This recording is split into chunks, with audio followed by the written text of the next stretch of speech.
ইসলামী bank news top 10।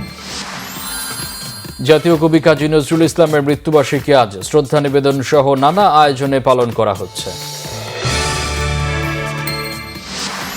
বিএনপির ভারপ্রাপ্ত chairman Tarique Rahman বলেছেন, জাতীয় কবি কাজী নজরুল ইসলাম জালিমের বিরুদ্ধে মজলুমকে বিদ্রোহ করার প্রেরণা জুগিয়েছেন।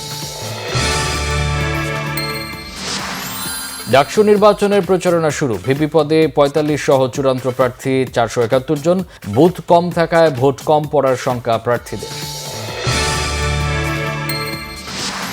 ফেব্রুয়ারিতে নির্বাচন নিয়ে দু একটি দলের বিভ্রান্তিকর চেষ্টাকে কৌশল হিসেবে দেখছেন বিএনপি নেতা সালাউদ্দিন আহমেদ।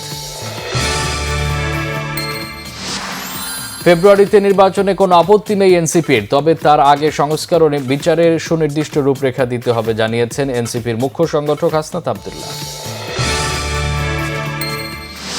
তত্ত্বাবধায়ক সরকার বাতিল রায়ের রিভিউ শুনানি শুরু। পক্ষে রায়দানকারী প্রত্যেকেই প্রধান বিচারপতি হন, জানান শিশির মনির। আইনের দৃষ্টিতে এটি রায় নয়, অভিমত জয়নুল আবেদিনের।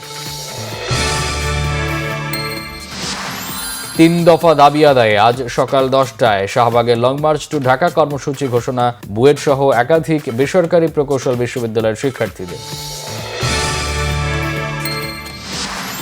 জেলখানার নাম পাল্টে কারেকশন সার্ভিস করা হচ্ছে জানিয়েছেন কারা মহাপরিদর্শক। কারাগারে খালেদা জিয়াকে নির্যাতনের অভিযোগ পেলে তদন্তের আশ্বাস। ভারতের ওপর যুক্তরাষ্ট্রের ৫০% শুল্ক আজ থেকে কার্যকর। পরিস্থিতি মোকাবেলায় প্রধানমন্ত্রী নরেন্দ্র মোদীর জরুরি বৈঠক। এশিয়া কাপ হকিতে খেলতে ভারত গেছে বাংলাদেশ দল। বিহারে ৮ দেশের এই আসর শুরু ২৯ আগস্ট। প্রথম দিনেই মাঠে নামবে বাংলাদেশ, প্রতিপক্ষ মালয়েশিয়া।